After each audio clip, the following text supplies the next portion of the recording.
Hola, ¿cómo están? Bienvenidos nuevamente, como siempre, aquí todos los martes a las 8 de la noche, aquí el estudio bíblico. Veo que ahorita somos 8 los conectados. Veo a Cristina Jiménez. Hola, Cristina, bienvenida. A Eduardo, ¿cómo has estado, Eduardo? Veo por acá también. Déjame bajo aquí. Evelia Guadarrama, ¿cómo estás, Evelia? A iPhone 2, veo. Hola, Evelia, ¿cómo estás? Veo a Isabel Martínez. Hola, Isabel. A Pau también y a Ruth Portillo. Bienvenidos aquí al estudio bíblico. Y muchas gracias aquí por conectarse. Me presento brevemente para los que no me conocen. Yo soy Sergio Pérez, soy originario de Monterrey, sin embargo, tengo desde el 2016 viviendo en Toronto, en Canadá. Originalmente me fui a hacer la maestría, pero ya pues, posteriormente ya trabajo ahí en Toronto. Tengo un trabajo secular, o sea, normal, trabajo en un banco. Y vaya, pues aquí está mi familia, está mi esposa, mi hija también, y pues ya eché raíces acá, como dicen.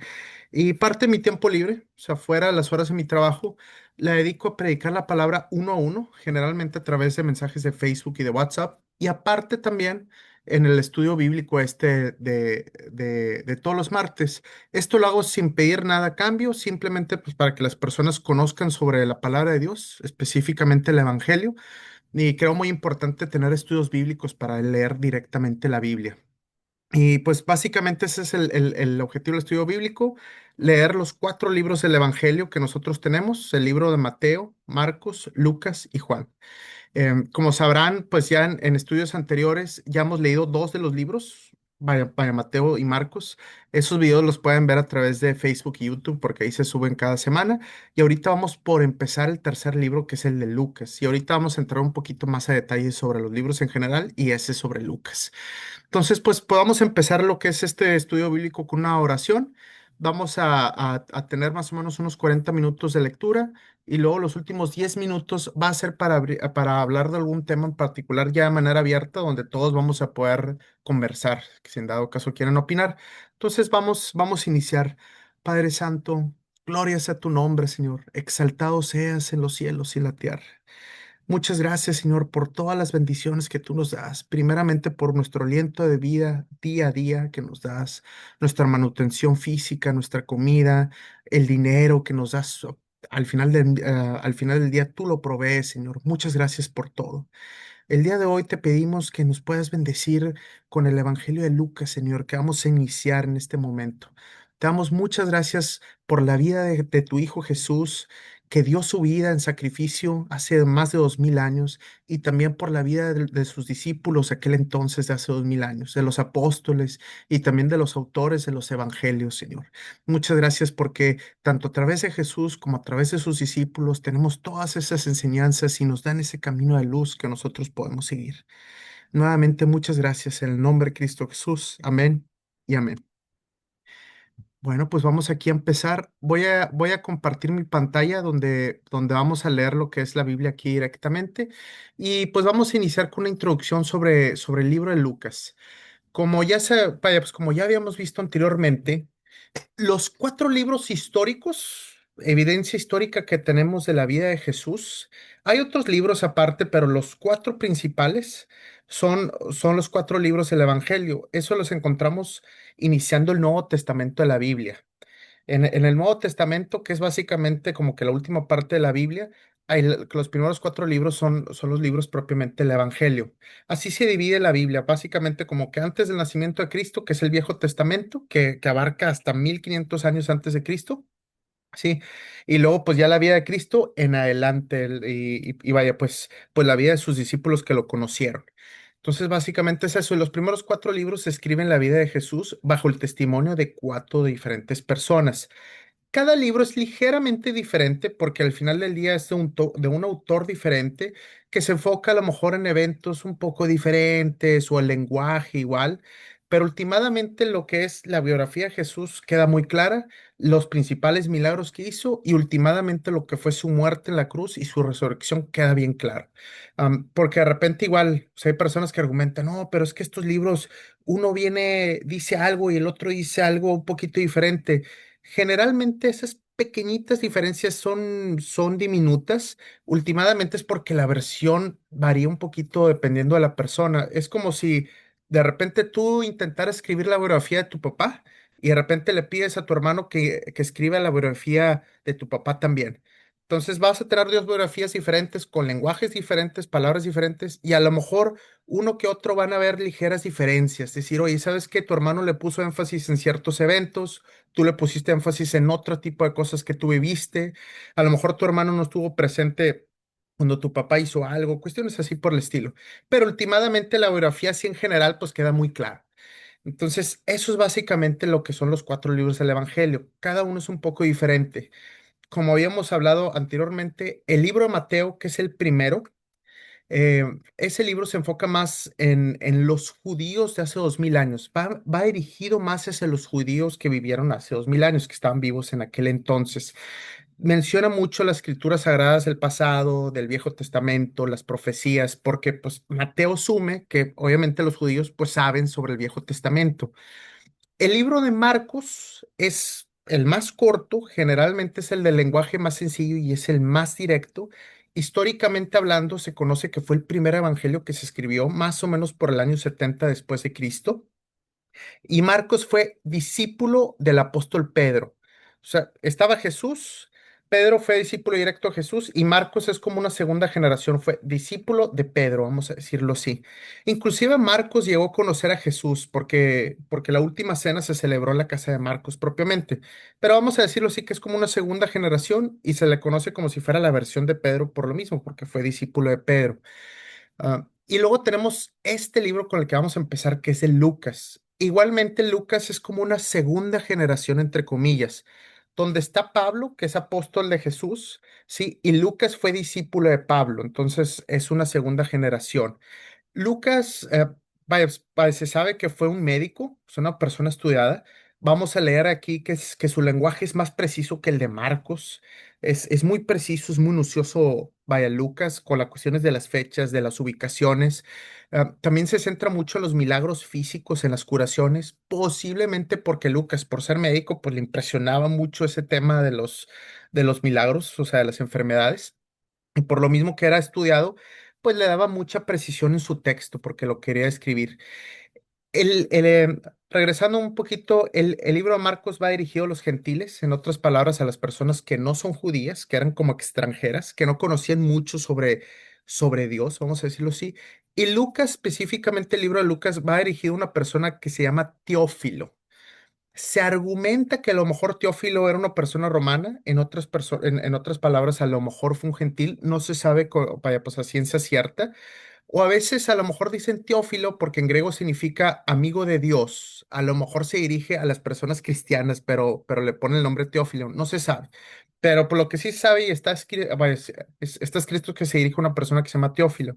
Y ya el último, el evangelio, es el evangelio de Juan. Ese es el último evangelio que se escribió aproximadamente por el año 90 después de Cristo, y ese es más teológico, es Juan. Y Juan fue discípulo directo de Jesús. Ahí mismo en el libro de Juan dice, yo estaba con Jesús, etcétera. O sea, tipo, vaya, pues yo fui discípulo directo. Entonces, esos son los cuatro libros del Evangelio. Vamos a empezar con el tercero, que es el de Lucas. Entonces, vamos a iniciar. Vaya, pues capítulo 1, versículo 1, introducción. Muchas personas han intentado escribir un relato de los hechos que se han cumplido entre nosotros. Se valieron de los informes que circulan entre nosotros, dados por testigos oculares, los primeros discípulos, en otras palabras, los apóstoles. Como verán aquí, desde primera instancia ya vemos que la manera de escribir de Lucas es bien precisa, parece como si fuera vaya, una redacción médica, vamos a decirlo así. Después de investigar todo con esmero desde el principio, yo también decidí escribir un relato fiel para ti, muy honorable Teófilo, para que puedas estar seguro de la velocidad de todo lo que te han enseñado. Entonces, ¿qué podemos ver aquí en esta introducción? Pues Lucas escribe vaya, manera muy precisa, muy formal, como si, pues al igual, pues él es médico, entonces él está diciendo, oye, pues hay muchos relatos entre vaya, pues los primeros discípulos que son los apóstoles, los testigos oculares que conocieron en persona a Jesús, sí, y después dice él, después de investigar todo con esmero desde el principio, yo también decidí escribir un relato fiel para ti, muy honorable Teófilo. Sí, entonces, Teófilo, como argumentamos, Supuestamente a lo mejor fue una persona romana porque podemos ver que se dirige a todo, bueno, pues a Teófilo de manera muy respetuosa, honorable Teófilo. A lo mejor fue una persona, pues de cierto estatus social o romano, pero Teófilo, como argumentamos, en griego significa amigo de Dios, a lo mejor iba a dirigir a los cristianos en general. Luego, anuncio del nacimiento de Juan el Bautista, Juan el Bautista. Versículo 5. Cuando Herodes era rey en Judea, hubo un sacerdote judío llamado Zacarías. Zacarías. Era miembro del grupo sacerdotal de Abías y su esposa Elizabeth también pertenecía a la familia sacerdotal de Aarón. ¿Ok? Zacarías y Elizabeth eran justos a los ojos de Dios y cuidadosos en obedecer todos los mandamientos y las ordenanzas del Señor. Ujú. Versículo 7. No tenían hijos porque Elizabeth no podía quedar embarazada y los dos eran ya muy ancianos. Entonces estaban ahí como en un problemita, vamos a decirlo así. No tenían hijos, ya estaban grandes. Versículo 8. Cierto día Zacarías se encontraba sirviendo a Dios en el templo, porque su grupo de sacerdotes estaba de turno esa semana. Como era costumbre entre los sacerdotes, le tocó por sorteo entrar en el santuario del Señor y quemar el incienso. Entonces, pues de alguna manera ahí, por la organización que tenían, pudo entrar al santuario del Señor a quemar incienso.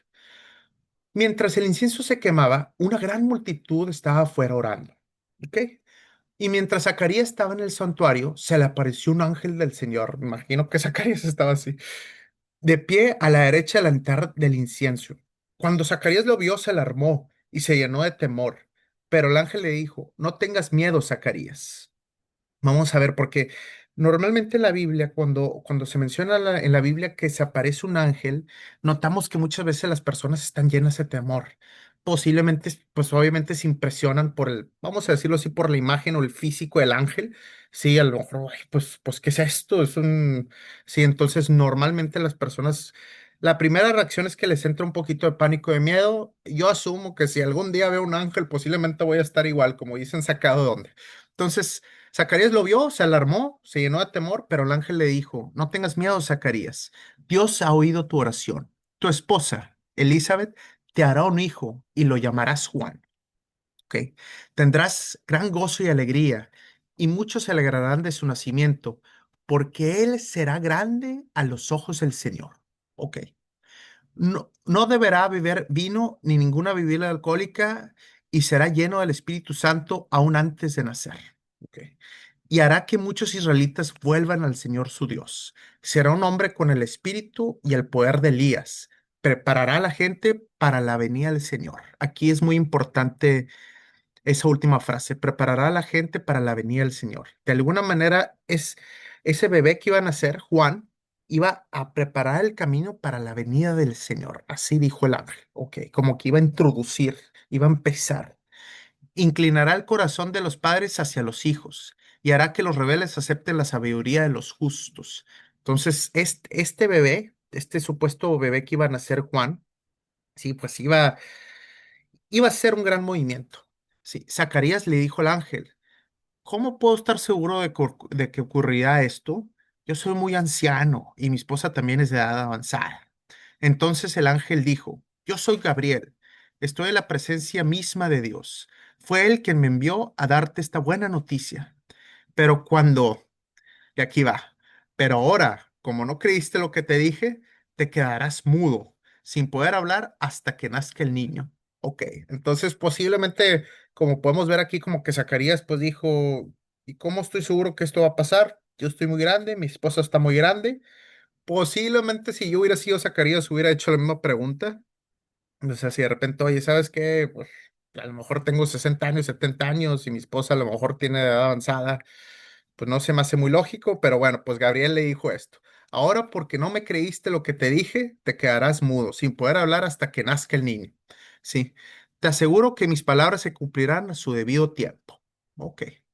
Mientras tanto, la gente esperaba que Zacarías saliera del santuario y se preguntaba por qué tardaba tanto, posiblemente por este tipo de diálogo que estaba teniendo.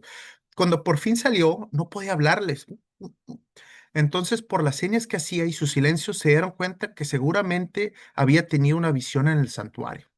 Entonces, de alguna manera, Zacarías se pudo comunicar a través de señas. Me imagino que si nosotros nos quedamos mudos, pues ahí, como podemos, a lo mejor, bueno, pues no dice aquí escribiendo, pero con señas o algo, como que dijo, tuvo algún tipo de visión en el santuario. Cuando Zacarías terminó su semana de servicio en el templo, regresó a su casa, mudo para variar. Poco tiempo después, su esposa, Elizabeth, quedó embarazada y permaneció recluida en su casa durante 5 meses. ¡Qué bondadoso es el Señor!, exclamó ella. Me ha quitado la vergüenza de no tener hijos. Recordemos que en aquel entonces, inclusive que lo podemos ver en varios libros de la vida, de la Biblia, el hecho de tener hijos era una gran bendición. Sí, cuando una pareja tenía muchos hijos, era una gran bendición. Ya sé que hoy en día ya las mentalidades y las tendencias han cambiado, porque lo que, oye, que está muy cara la vida, tener muchos hijos, etcétera. En la época de la Biblia era muy diferente, como sabrán, pues los hijos empezaban a trabajar desde edad muy temprana, realmente desde niños empezaban a ayudar. Entonces el hecho de tener hijos, pues no era realmente mucho una carga financiera, sino realmente eran pues casi casi, oye, ¿sabes qué? Pues entre más mejor, porque así podemos hacer más cosas, cuestiones así por el estilo. Entonces, pues obviamente tener hijos era una gran bendición. Y bueno, pues así le pasó para Zacarías, que estaba mudo temporalmente, y para su esposa Elisa. Ahora, anuncio el nacimiento de Jesús. Ese fue el anuncio del nacimiento de Juan. Ahora vamos con Jesús. Sí. Versículo 26. Cuando Elizabeth estaba en su sexto mes de embarazo, ya, pues recordamos que eso no era, ella estaba en el sexto mes, Dios envió al ángel Gabriel a Nazaret, a una aldea de Galilea, a una virgen llamada María. ¿Ok? Ella estaba comprometida para casarse con un hombre llamado José. Entonces ella era virgen, pero estaba comprometida a casarse con esta persona que se llamaba José, descendiente del rey David. Muy importante esto, que él era descendiente del rey David. En las profecías del Viejo Testamento decía que el Mesías iba a ser descendiente del rey David, de la línea del rey David. Y José, propiamente, pues era descendiente del rey David. Gabriel se le apareció y dijo, saludos, mujer favorecida, el Señor está contigo. Nuevamente María, versículo 29, confusa y perturbada, María trató de pensar lo que el ángel quería decir. No tengas miedo, María, le dijo el ángel, porque has hallado el favor de Dios. Concebirás y darás a luz un hijo y le pondrás por nombre Jesús. Él será muy grande y lo llamarán Hijo del Altísimo. El Señor Dios le dará el trono de su antepasado David y reinará sobre Israel para siempre. Su reino no tendrá fin. Sí, estas fueron las palabras del ángel Gabriel. Sí, porque él reinará sobre Israel para siempre, o sea, no solamente durante su vida humana de 33 años o etcétera, no, su reino no tendrá fin, será permanente, eterno. Sí, el Hijo de Dios, eterno, heredero del reino. Versículo 34. Pero ¿cómo podrá suceder esto?, le preguntó María al ángel. Soy virgen. Sí. El ángel le contestó, el Espíritu Santo vendrá sobre ti y el poder del Altísimo te cubrirá con su sombra. Por lo tanto, el bebé que nacerá será santo y será llamado Hijo de Dios. Además, tu parienta Elizabeth quedó embarazada en su vejez. Entonces, Elizabeth y María eran parientes, ¿sí? Entonces Elizabeth, pues le está diciendo al ángel Gabriel que quedó embarazada en su vejez. Antes la gente decía que ella era estéril, o sea, asumían obviamente, pero ha concebido un hijo y ya está en su sexto mes de embarazo. Está avanzada. Pues la palabra de Dios nunca deja de cumplirse. Versículo 38. María respondió, soy la sierva del Señor, que se cumpla todo lo que has dicho acerca de mí, y el ángel la dejó. Entonces, este fue el anuncio de Jesús, donde viene este mismo ángel Gabriel, se le acerca a María, ¿sí? Donde María estaba comprometida con José. José era descendiente del rey David, obviamente de varias generaciones para atrás. El ángel, vaya, Gabriel le da el anuncio a María. Sí, oye, María, obviamente y lógicamente a María se la cuestiona, oye, pues yo soy virgen, ¿cómo va a pasar esto? Y dice, todo esto se va a cumplir. Por ejemplo, tu pariente, Elizabeth, sí, está embarazada, está en su sexto mes y es de edad avanzada. Y María rápidamente acepta todo. Yo soy la sierva del Señor, que se cumpla todos los que has dicho cerca de mí. Y el ángel la dejó. Ahora vamos a proceder. María visita a Elizabeth, ya saben, pues son parientes. Versículo 39. Pocos días después, María fue deprisa a la zona montañosa de Judea, al pueblo donde vivía Zacarías. Entró a la casa y saludó a Elizabeth. Al escuchar el saludo a María, el bebé de Elizabeth saltó en su vientre, posiblemente se movió mucho, y Elizabeth se llenó del Espíritu Santo. Elizabeth dio un grito de alegría y le exclamó, Dios te ha bendecido más que a todas las mujeres, y tu hijo es bendito. Como dicen, pues de alguna manera Elizabeth sintió esa presencia de Jesús, o sea, bebé, vamos a decirlo así, ¿sí? Entonces, de alguna manera sintió eso, y misma Elizabeth lo exclamó sin saber nada, Dios te ha bendecido más que a todas las mujeres, y tu hijo es bendito. ¿Por qué tengo este honor que la madre de mi Señor venga a visitarme? Cuando escuché tu saludo, el bebé saltó de alegría en mi vientre. Eres bendita porque creíste que el Jesús haría lo que te dijo. Entonces aquí vemos cómo Elizabeth, pues, bendice a María, ¿sí? Acepta que ese bebé que tiene es para que María es la madre de mi Señor, venga a visitarme. Escuché un saludo al bebé, mi mismo bebé que está dentro, o sea, el vaya Juancito, vamos a decirlo así, el bebé saltó de alegría también, ¿sí? Y misma Elizabeth dice, eres bendita porque creíste que el Señor haría lo que te dijo. Entonces, de alguna manera, María aceptó todo lo que el ángel le había dicho. El Magnificat, canción de alabanza a María. Versículo 46. María respondió, Oh, cuánto alaba mi alma al Señor, cuánto mi espíritu se alegra en Dios, mi Salvador, pues se fijó en su humilde sierva, y de ahora en adelante todas las generaciones me llamarán bendita, pues el poderoso es santo y ha hecho grandes cosas por mí.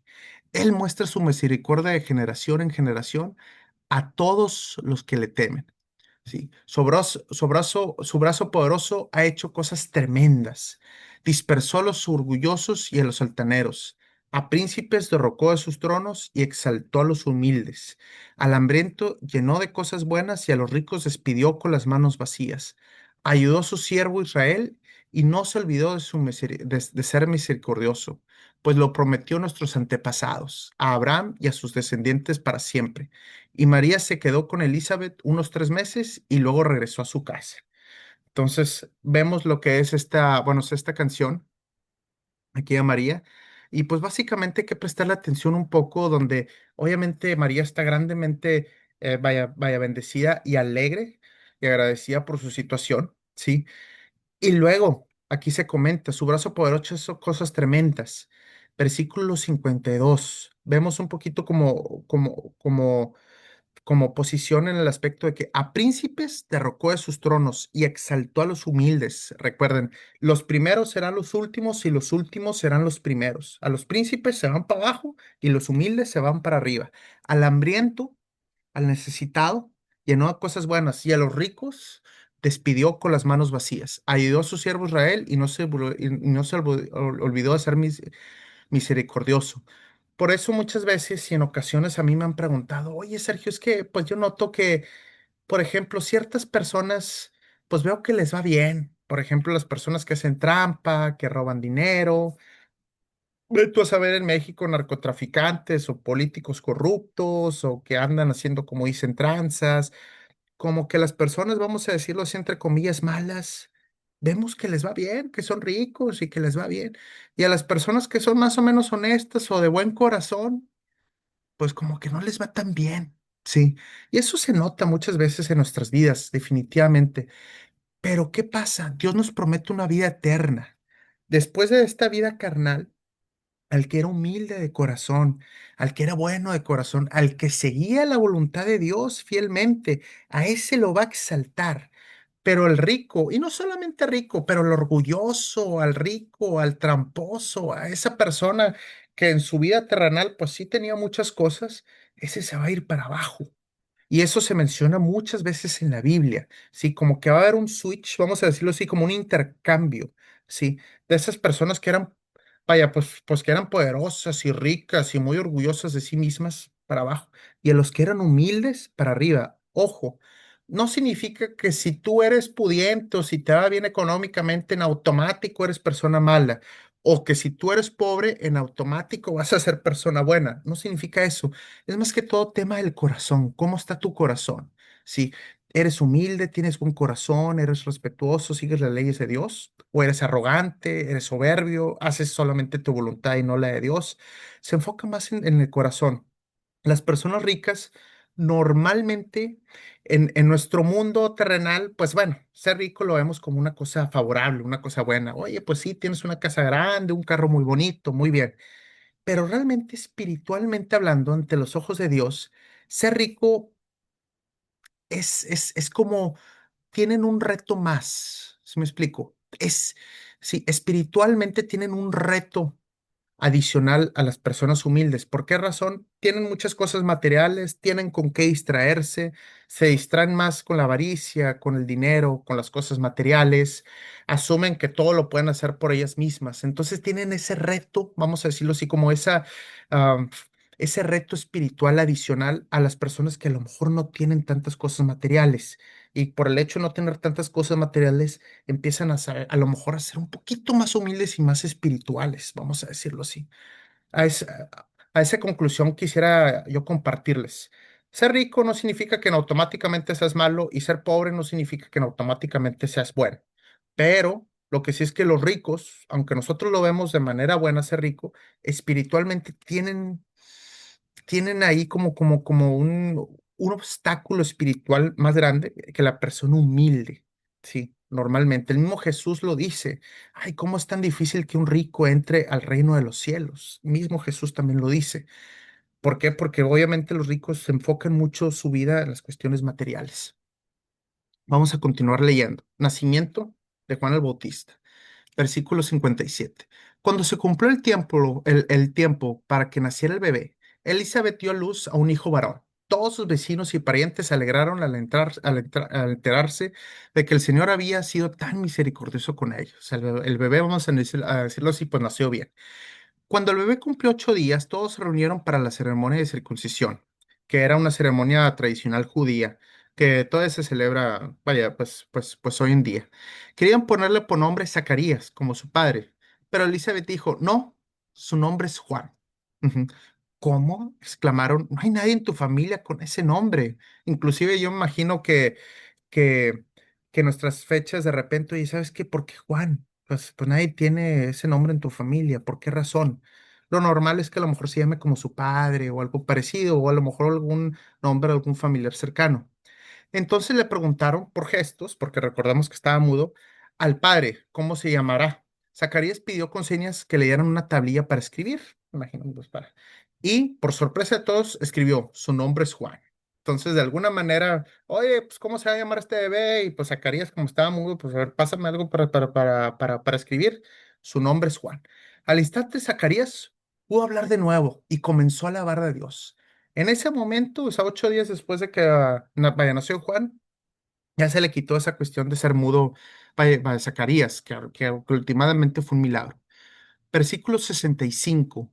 Todo el vecindario se llenó de temor reverente. Me imagino, pues fue muy impresionante cómo esta persona, pues no ha podido hablar desde hace 9 meses, vamos a decirlo así, desde que Elizabeth está embarazada, y de repente de la nada puede hablar. Es que impresionante, yo nunca he visto algo así. Sí, y la noticia de que había sucedido corrió por todas las colinas de Judea. Los que, los que lo oían meditaban sobre los acontecimientos y se preguntaban, ¿qué llegará a ser este niño? Sí, pues la mano del Señor estaba sobre él de una manera especial. Entonces, de alguna manera, ese nacimiento de Juan fue especial. Sí, obviamente Zacarías sabía que iba a ser una persona especial, Juan, o sea, pues propiamente que su hijo iba a ser especial porque el ángel Gabriel le dijo, y todas las personas alrededor que lo conocían o que sabían de él, pues como que tenían cierta expectativa de él por lo mismo. Profecía de Zacarías, versículo 67. Entonces su padre Zacarías se llenó del Espíritu Santo y dio la siguiente profecía. Alaben al Señor, el Dios de Israel, porque ha visitado y redimido a su pueblo. Nos envió un poderoso Salvador del linaje real de su siervo David, o sea, el rey David, como lo prometió mediante sus santos profetas hace mucho tiempo. Esas profecías vienen en el Viejo Testamento hace ya muchísimos años atrás, cientos de años atrás. Ahora seremos rescatados de nuestros enemigos, de todos los que nos odian. Él ha sido misericordioso con nuestros antepasados al recordar su pacto sagrado, el pacto que prometió mediante un juramento a nuestro antepasado Abraham. Hemos sido rescatados de nuestros enemigos para poder servir a Dios sin temor, en sanidad y justicia mientras vivamos. Tú, mi pequeño hijo, serás llamado profeta del Altísimo, San Juan, porque prepararás el camino para el Señor. De alguna manera, ese bebé Juan iba a ser como un introductorio, preparará el camino para el Señor. Ok. Dirás a su pueblo cómo encontrar la salvación mediante el perdón de sus pecados. Sí, entonces de alguna manera ese bebé iba a preparar el camino para el Señor y de alguna manera le dirá al pueblo cómo encontrar salvación. Sí, al final del día, ahorita la salvación entre los cristianos, pues obviamente la conocemos a través del sacrificio que hizo Jesús, pero recordemos que en aquel entonces no existía Jesús, o sea, no sabían sobre ese concepto de la salvación, sobre ese sacrificio, no conocían ese concepto del arrepentimiento, de esa salvación. Entonces, de alguna manera iba a ser un concepto nuevo para ellos. Dirás a su pueblo cómo encontrar la salvación mediante el perdón de sus pecados. Gracias a la tierna misericordia de Dios, la luz, la luz matinal del cielo está a punto de brillar entre nosotros, para dar a luz a los que están en oscuridad y en sombra de muerte, y para guiarnos al camino de la paz. Recordemos que últimamente Jesús es la luz del mundo. Sí, que viene al mundo a rescatarnos de esta oscuridad, de todo este pecado, de esta sombra. Sí. Versículo 80, Juan creció y se fortaleció en espíritu. Obviamente, pues Juan, vaya, pasaron los años, fue creciendo tanto obviamente físicamente como espiritualmente también, y vivió en el desierto hasta que comenzó su ministerio público a Israel. Entonces, de alguna manera, Juan, ese bebé, vaya, vaya, pues creció, empezó a comenzar lo que es su ministerio, que era compartir la palabra de Dios, y generalmente vivía como que en las afueras, en el desierto. Sí. Entonces, bueno, pues este es el primer capítulo del libro de Juan. Vemos, pues básicamente en resumen, cómo introduce bueno, a Juan de bebé, a lo que son sus padres, Elizabeth y Zacarías, que eran padres grandes. Vemos cómo el ángel se le aparece a Zacarías y Zacarías queda mudo. Posteriormente, cuando nace Juan, pues ya se libera. Y vemos también el anuncio del nacimiento de Jesús propiamente hacia María, que María era virgen, estaba comprometida con José, era pariente de Elizabeth también. O sea, últimamente Juan, ese Juan el Bautista y Jesús también iban a ser parientes también, pues, por lo mismo. Y bueno, pues vemos esta introducción. Vamos a comenzar leyendo lo que es Lucas capítulo 2 versículo 1. Nacimiento de Jesús. Sí. En esos días, Augusto, el emperador de Roma, sí. Vaya, recordemos que en aquel entonces Israel formaba parte de ese gran imperio romano que se había esparcido bueno, a lo largo de Europa, del Medio Oriente, sí. Entonces Augusto, el emperador romano, decretó que se hiciera un censo en todo el Imperio Romano. Decir, oye, ¿sabes qué? Pues queramos saber cuántas personas hay en todo el Imperio Romano.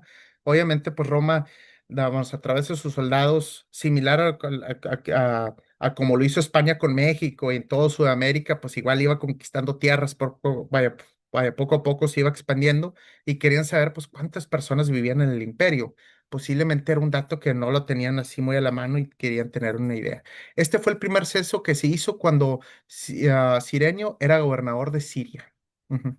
Recordemos que aparte el emperador de Roma, Augusto, que era como el principal, pues había como gobernantes, vamos a decirlo así, imagínense como si fuera el presidente de México y aparte pues hay gobernantes en cada estado y luego alcaldes en cada ciudad. Era algo más o menos parecido esto. Entonces estaba el emperador que gobernaba todo Roma y habían gobernantes locales para las diferentes zonas. Todos regresaron a los pueblos de sus antepasados a fin de inscribirse para el censo. Entonces, de alguna manera, las personas tenían que regresar como que a sus ciudades de origen para el censo propiamente, o al mínimo así lo decretaron. Como José era descendiente del rey David, tuvo que ir a Belén de Judea, el antiguo hogar de David. Entonces, de alguna manera, José, que es el padre de Jesús, sí, de alguna manera dijo, oye, ¿sabes qué? Pues yo soy descendiente de David, pues acuerda el emperador de Roma, yo tengo que ir a Belén para lo del censo, porque pues ahí es vaya, pues es el hogar de mi antiguo descendiente David. Es así como se organizaron en aquel entonces. Viajó, viajó hacia allí desde la aldea de Nazaret de Galilea. Recordemos que ellos eran pues, originarios de Nazaret de Galilea, pero tenía que ir a Belén, porque donde pues sus antepasados eran de allá. Y llevó consigo a María, su prometida, quien estaba embarazada.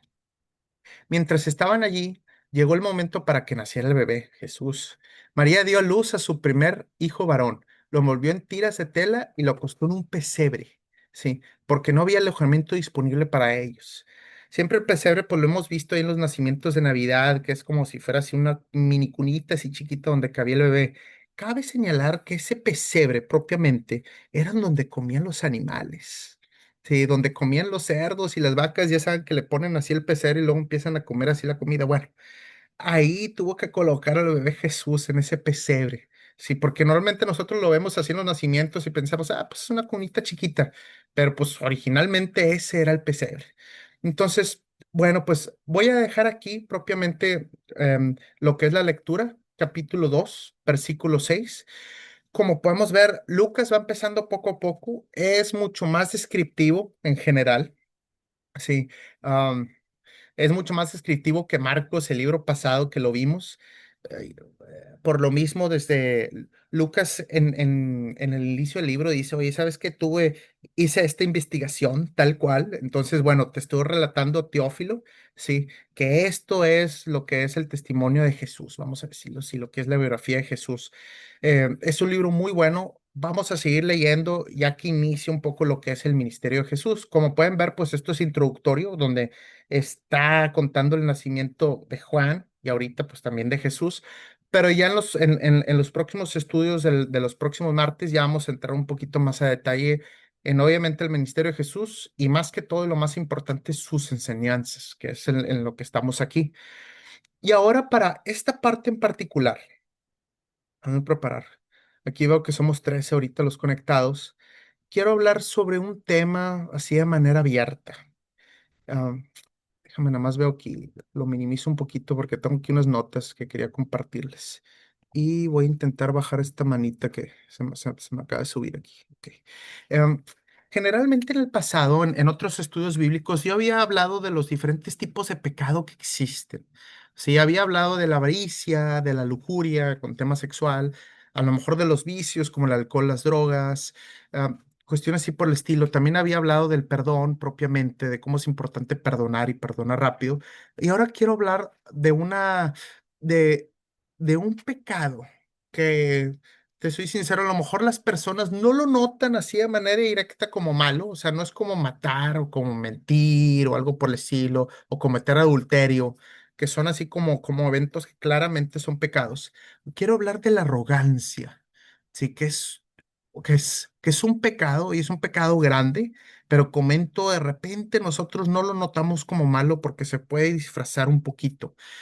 ¿Qué sucede con el tema de la arrogancia? Por ejemplo, los fariseos, que eran las personas religiosas de aquel entonces cuando estaba Jesús con vida hace 2000 años, eran, vamos a decirlo así, como los padres o los sacerdotes, así de aquel entonces, eran muy arrogantes, eran muy creídos, como se le dice ahí en México. Sí, generalmente se sentían como socialmente superiores a otros o espiritualmente superiores a otros. Sí, es ese tipo de sentimiento, yo lo he tenido en ocasiones, intento siempre que empiezo a ser un poquito arrogante, intento como cortarlo.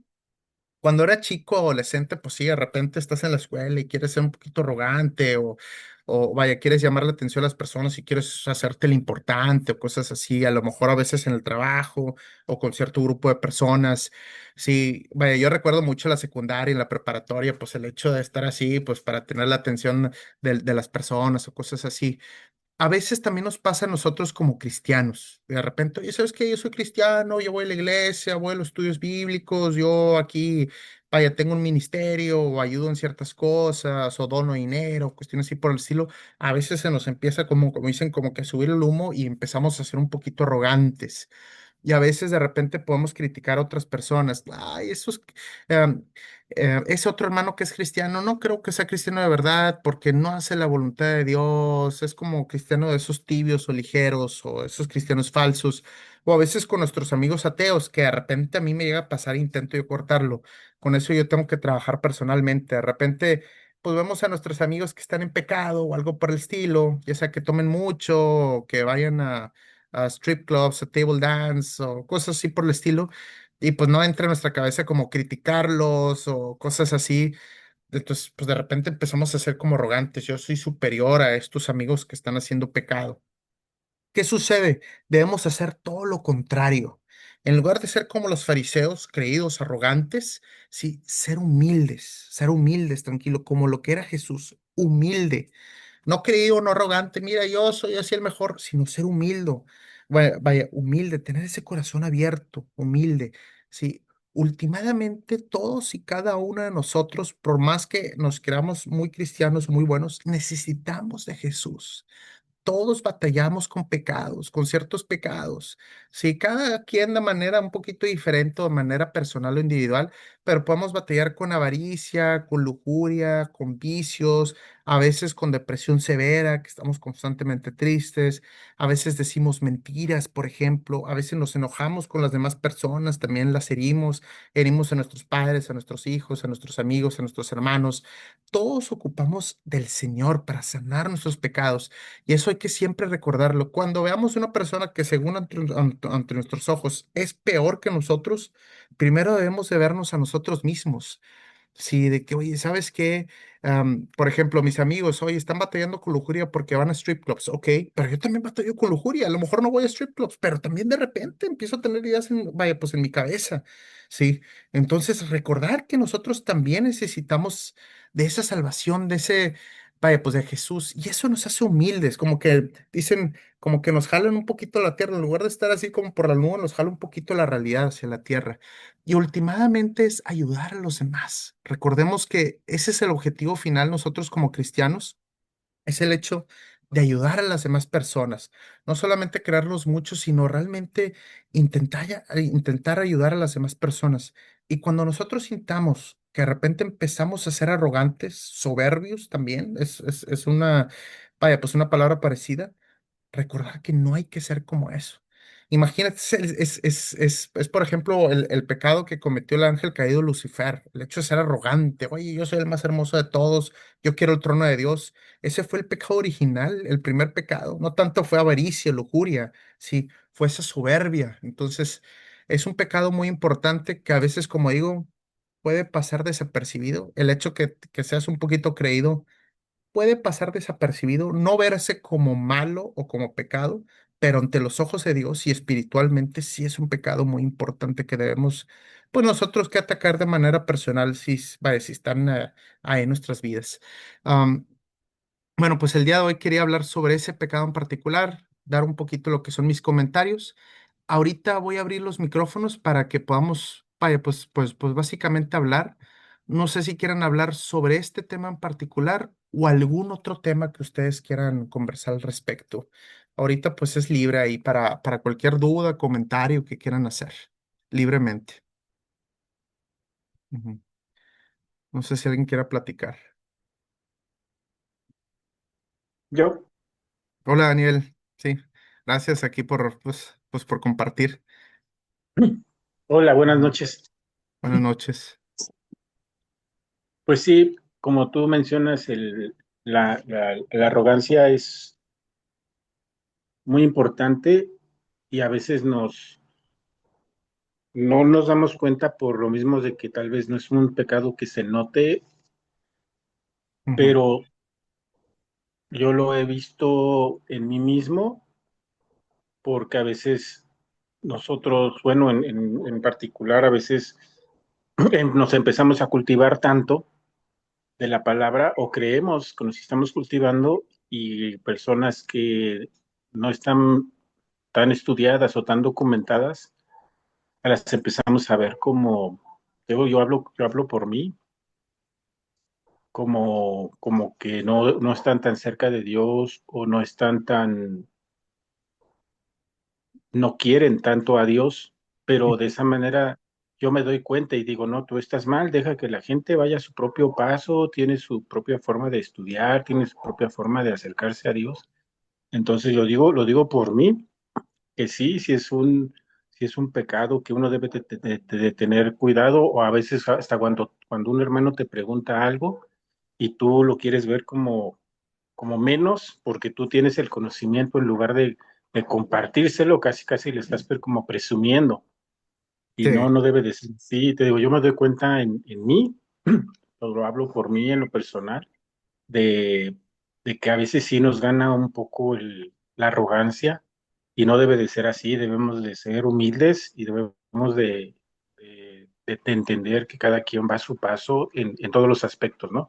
En el trabajo, en lo económico, en la vida social, pero sobre todo en la palabra de Dios, pues cada uno de nosotros va a su propio paso, entonces debemos de tener mucho cuidado porque no se nota, no lo notamos ni nosotros mismos hasta que ya llega un punto en que alguien nos dice algo o alguien con mucha confianza nos dice algo y ya como que nos pone los pies en la tierra otra vez y sí, dices, no, pues sí, como que la estoy regando en ser así, tan arrogante, presuntuoso. Sí, sí, sí, totalmente. Yo de repente también batallo así un poquito de que de repente con ciertos amigos o personas cercanas, así como que digo, ay, híjole, pues no sé qué vaya a pasar con ellos, cuestiones así por el estilo, y empiezo a ser un poquito arrogante.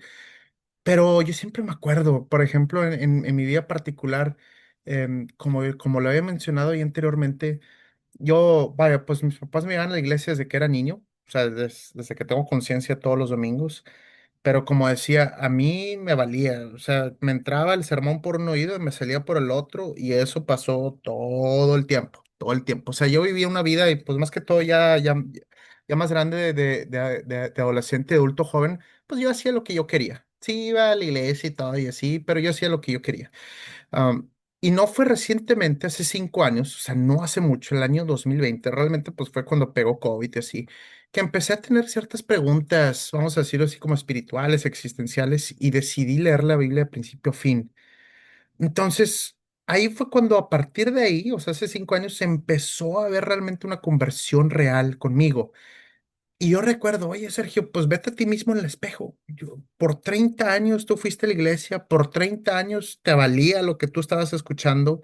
Eras esos cristianos falsos o así, hipócritas, vamos a decirlo así, por 30 largos años. Y no fue recientemente que te empezaste a convertir. Imagínate, a mí me tomó 30 años así de estar persiguiendo la palabra y escuchando todas las historias de la Biblia y cuestiones así, hasta llegar a convertirme. Dios tuvo una paciencia tremenda conmigo. Y de repente veo otros amigos que a lo mejor, bueno, pues no estuvieron, no se criaron en familias cristianas, no iban a la iglesia seguido, a lo mejor típico, pues eran católicos, pero esos así como normales, así en México, que pues sí los bautizaron de niños, pero nunca volvieron a pisar una iglesia en su vida, cuestiones así por el estilo.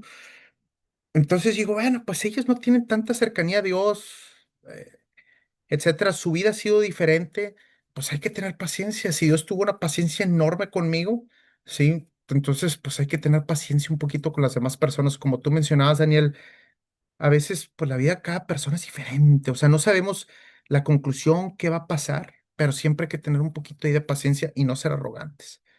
No sé si alguien más quiera comentar algo ahí al respecto sobre esto o cualquier otro tema. Ujú. Ahí que quieran mencionar o que tengan alguna duda o algo así por el estilo. Puede ser alguna duda que tengan así en lo particular y lo podemos ahí platicar.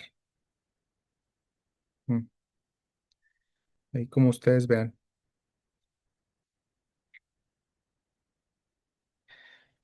Pues bueno, si en dado caso nadie tiene un comentario adicional, pues bueno, pues vamos a dar de concluido aquí lo que es el estudio bíblico. Como siempre, pues me da mucho gusto aquí saludarlos. Veo que ya somos ahorita 13. Ana, Belia, Eduardo, Pau, Ruth, Daniel también, Cristina, Zeus. ¿Dónde Zeus? Ana Bella, ¿cómo estás? Isabel y Randy, vaya, mucho gusto aquí a todos aquí pues, por conectarse. Nos vemos el próximo martes. La intención es seguir teniendo los estudios bíblicos. Yo sé que se atraviesan las fechas, vaya, pues Navidad, Año Nuevo, pero bueno, como sabemos que son fechas de jueves, viernes, cuestiones así, entonces pues como quiera los martes vamos a seguir teniendo aquí los estudios y yo me comunico a través de ustedes ahí del grupo WhatsApp. Vamos a orar para concluir. Padre Santo, gloria sea tu nombre, Señor. Muchas gracias, Señor, por este libro de Lucas, Señor, que Él nos da el relato de tu vida, Señor, de manera muy precisa y que posteriormente vamos a ver sobre tus enseñanzas, Señor. Las enseñanzas que, que hizo tu Hijo Jesús. Y gracias por ese sacrificio que Él hizo hace 2000 años, porque en vez de nosotros estar en la cruz y pagar con nuestros pecados por muerte, Jesús, tu Hijo, tomó nuestro lugar, Señor. Estamos siempre muy agradecidos por esa gracia y esa salvación que tú nos das y ese acceso a ti, Señor, más que todo. En el nombre de Cristo Jesús, amén y amén. Bueno, pues mucho gusto aquí verlos y nos vemos ahí el próximo martes. Que descansen, se diviertan y que tengan buena semana. Bye, hasta luego.